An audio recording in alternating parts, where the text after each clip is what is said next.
of dogs. It's such a kind of simple idea, and yet I don't think anyone's done it before. And it's funny because I pitched it as a TV show for years. I should have come to you, Graham. I should have said, what do you think? Because you'd have liked it.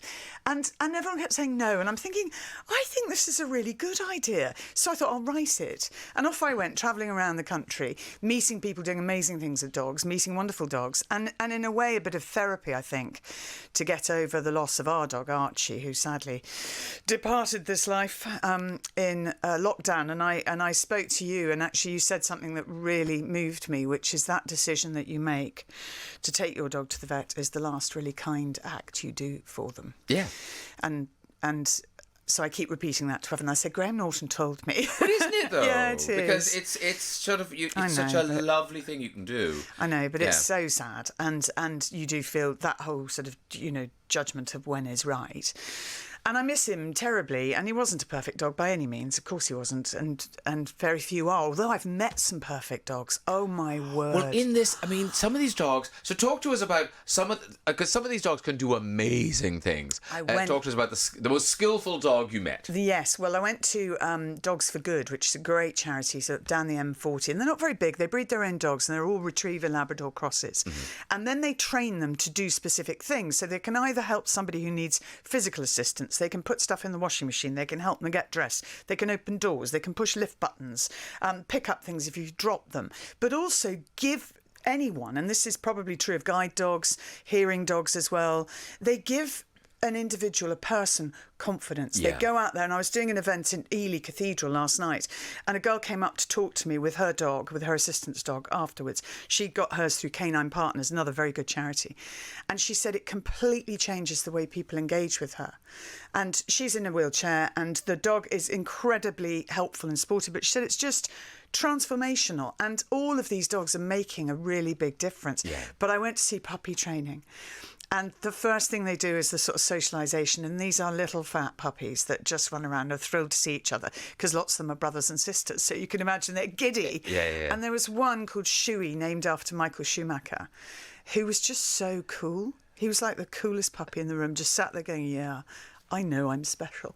And as they go through the age group, so I saw them in kindergarten, then I saw them in primary schools, next class in, then I saw secondary school, then I saw the university graduate. Oh, he was very impressive. He could do a multitude of things. I think basically he could take your finals for you. I always feel when I meet a very well-behaved dog that somehow they've been brainwashed.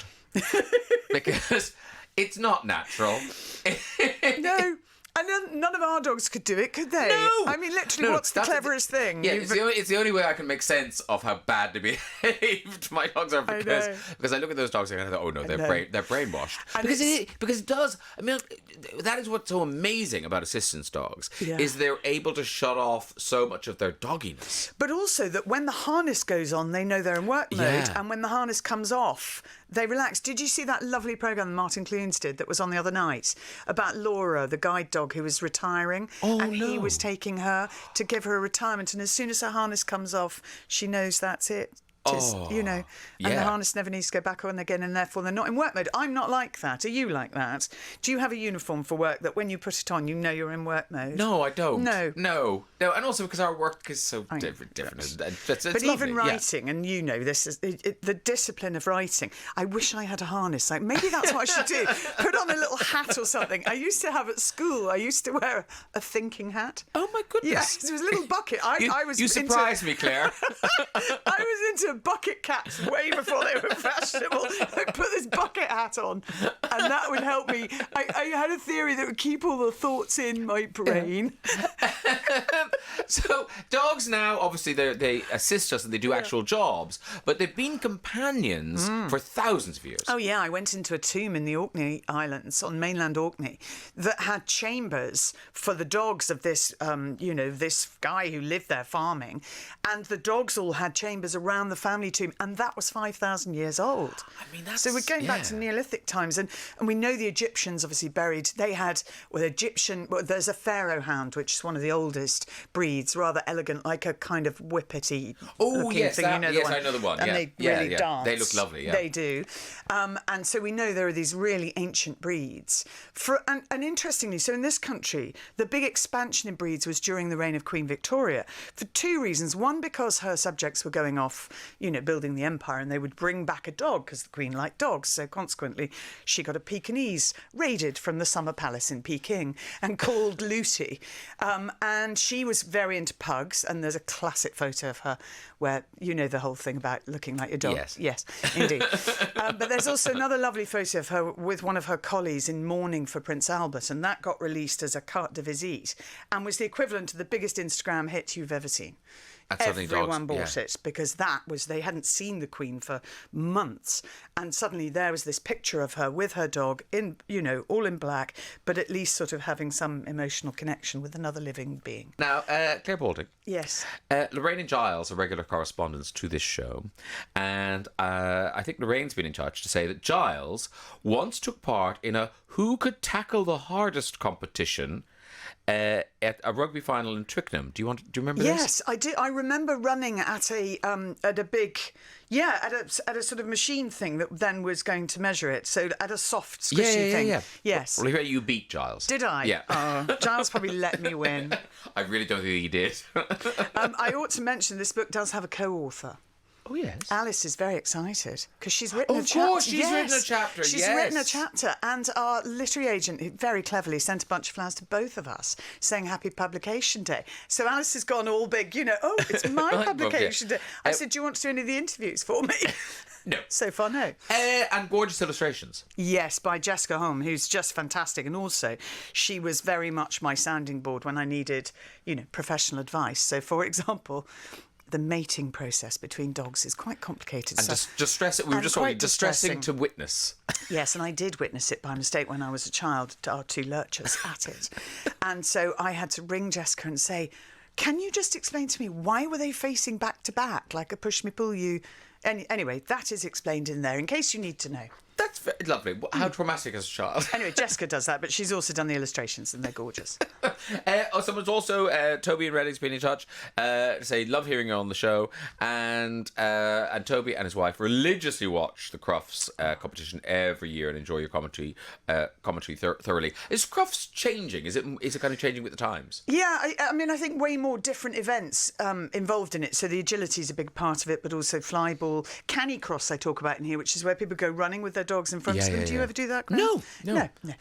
But those that do love it, and there's a real community in all of those different activities that you can do with your dog. You make a whole group, a different social life. Yeah. And you know how we make friends with people who our dogs go and sniff their, Yes. Exactly. But I think, but you talk in the book about how weird it is coming back from a walk without a lead, because I see people walking and I think they look crazy if they don't have a dog. Well, I do. I have done a walking programme for a very long time that Maria listens to. The rambling one. Yes. She says if she knows that if she hasn't put her knickers on by the time I'm getting towards the end of the programme, she's going to be late for the show.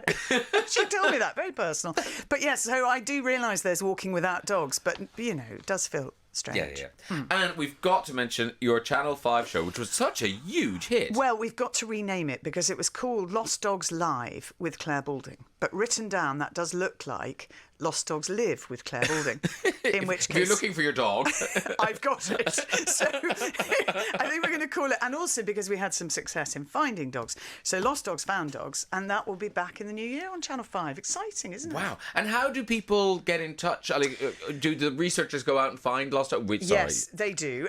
But what was interesting is even kidnap within... dogs and then kind of go, you lost your dog? We found it! Happy ending! Amazing. Great. Yes, that's exactly so good. what we do. They're all in a big office somewhere in Channel 5 waiting for the show to go live. No, we do not do that. And what's lovely about it is you can expand it and deal with behavioural issues, training, all sorts of other things about dogs that, generally speaking, we don't see on telly except when Crufts is on. So from 4 days of Crufts, you suddenly got 6 weeks, hopefully, of Lost Dogs, Found Dogs, or Lost Dogs Live with Clare Balding. And where are they there? Very quickly, I just want to talk. You talk about rescuing dogs in the book, because I think it's such a lovely thing to do, but we can't pretend that it isn't challenging. No, and also they won't make it easy for you, and nor should they. Both Battersea and the Dogs Trust will go through a whole questionnaire. I mean, this is, more difficult than your first job application. Yeah. Will be trying to prove that you will give a great home to a certain dog, but you will be matched with a dog that suits you and your needs and your family situation.